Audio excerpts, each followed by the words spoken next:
ఈ నెల 27, 28 తేదీల్లో జరగాల్సిన టీడీపీ మహానాడు వాయిదా పడింది. జూన్ 4న ఎన్నికల ఫలితాలు, దీనికి సంబంధించి ఏర్పాట్ల అనంతరం ప్రభుత్వం ఏర్పాటు చేసే హడావుడి ఉండడంతో వాయిదా వేయాలని టీడీపీ ఈ నిర్ణయం తీసుకుంది. ఈ విషయాన్ని కొద్దిసేపటి క్రితం టీడీపీ అధినేత చంద్రబాబు టెలికాన్ఫరెన్స్ లో వెల్లడించారు.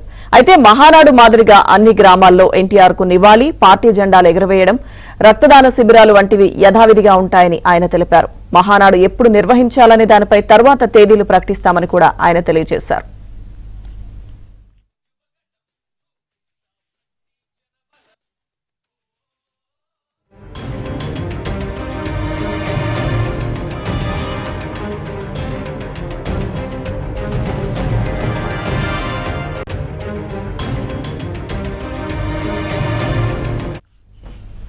ఇక ఎన్నికల తర్వాత తాడిపత్రిలో టీడీపీ సానుభూతి పరులపై డీఎస్పీ చైతన్య దాడిపై చంద్రబాబు సీరియస్ అయ్యారు. రాజంపేట నుంచి తాడిపత్రికి ఎలా వచ్చాడని ఆయన ప్రశ్నించారు. డీఎస్పీ చైతన్య ఆగడాలు, దౌర్జన్యకాండపై ఎన్నికల కమిషన్ కు ఉన్నతాధికారులకు ఫిర్యాదు చేయాలని పార్టీ నేతలకు ఆదేశాలు జారీ చేశారు. చీఫ్ సెక్రటరీ వ్యవహార శైలిపై చంద్రబాబు, పార్టీ నేతలు ఆగ్రహం వ్యక్తం చేశారు.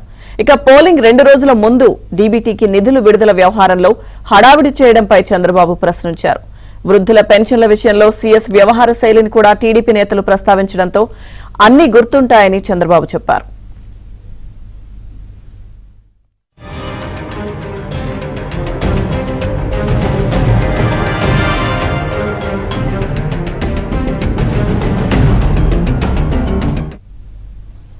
ఈ ఏడాది టీడీపీ మహానాడు వాయిదాకు సంబంధించిన పూర్తి అప్డేట్స్ మా ఏపీ బ్యూరో చీఫ్ రామారావు అందిస్తారు. రామారావు. లక్ష్మీ దుర్గా, ఈ ఏడాది మే 27, 28 తేదీల్లో జరగాల్సిన తెలుగుదేశం పార్టీ మహానాడిని తాత్కాలికంగా వాయిదా వేశారు. ప్రతి ఏడాది తెలుగుదేశం పార్టీకి జెండా పండుగ కింద మహానాడు నిర్వహిస్తారు. ఎన్టీఆర్ జయంతి సందర్భంగా నిర్వహించే ఈ మహానాడులో తెలుగుదేశం పార్టీ సర్వసభ్య సమావేశంతో పాటు ఆ ఏడాది నిర్వహించిన కార్యక్రమాలు, ప్రజల్లో చూపించిన ప్రభావంతో పాటు రాబోయే సంవత్సరానికి కార్యాచరణ ప్రణాళికను రూపొందించి 2 రోజుల పాటు ఈ మహానాడు నిర్వహిస్తారు. అయితే ఈ మహానాడిని ఈ ఏడాది ఎన్నికలు ఇప్పటికే పోలింగ్ పూర్తి కావటం, జూన్ 4వ తేదీన కౌంటింగ్ ఉండటం, తెలుగుదేశం పార్టీ కూటమి గెలవబోతుంది అని చెప్పి పలు సర్వేలు వెల్లడిస్తున్న తరుణంలో ఈ మహానాడిని తాత్కాలికంగా వాయిదా వేయాలి అని చెప్పి నిర్ణయించారు. అయితే మహానాడు సందర్భంగా యథావిధిగా రక్తదాన శిబిరాలతో పాటు తెలుగుదేశం జెండాను ఆవిష్కరించడం, వివిధ ప్రాంతాల్లో అన్నదాన కార్యక్రమాలతో పాటు ఎన్టీఆర్ జయంతి కార్యక్రమాలను కూడా నిర్వహించాలి అని చెప్పి చంద్రబాబు నాయుడు ఆదేశాలు జారీ చేశారు. ఈ రోజు ఉదయం పార్టీ నేతలతో నిర్వహించిన టెలికాన్ఫరెన్స్ లో ఈ మేరకు నిర్ణయం తీసుకున్నారు.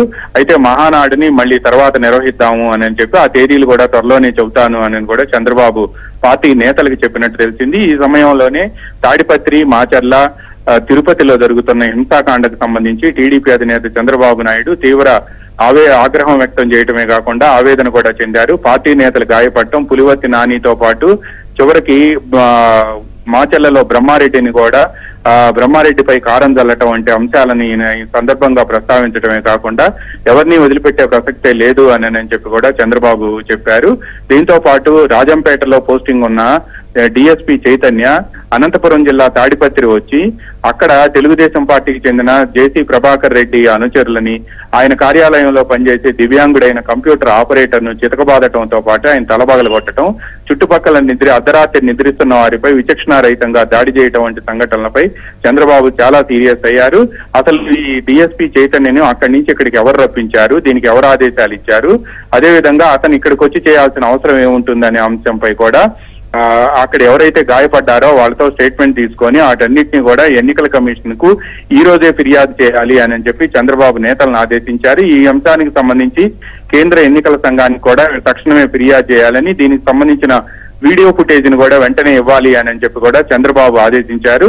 ఇక దీంతో పాటు డీబీటీ కింద నిధుల విడుదలకు సంబంధించి తాను ఇప్పటికే గవర్నర్ కు ఫిర్యాదు చేశానని, డీబీటీ కింద నిధులు విడుదల చేయకుండా ఎన్నికలకు ముందు అంటే పోలింగ్ కు 2 రోజుల ముందు హడావుడి చేసి ప్రభుత్వ డబ్బుతో ఓట్లు కొనుగోలు చేయాలని, అధికార పార్టీకి రాజకీయ లబ్ధి కలిగించే విధంగా వ్యవహరించాలని కొంతమంది అధికారులు ప్రయత్నించిన విషయాన్ని ఈ సందర్భంగా చంద్రబాబు గుర్తు చేయడంతో పాటు ఇదే సమయంలో కొంతమంది నేతలు పెన్షనర్లకు, ముఖ్యంగా సామాజిక భద్రతా పెన్షన్లు, వృద్ధులు, వికలాంగులు, వితంతువులకి ఈ పెన్షన్లకు సంబంధించి ప్రధానంగా వాళ్ళకి బ్యాంక్ అకౌంట్ లో వేయటం, అదేవిధంగా సీఎస్ వ్యవహరించిన తీరును కూడా ప్రస్తావించారు. తాను ఏదీ మర్చిపోలేదని, తనకు అన్ని గుర్తుంటాయని, ఎవరిని వదిలిపెట్టే ప్రసక్తే లేదు అని కూడా చంద్రబాబు ఈ సందర్భంగా ప్రత్యేకంగా ప్రస్తావించడంతో పాటు ఆగ్రహం కూడా వ్యక్తం చేసినట్టు మనకు సమాచారం అందింది.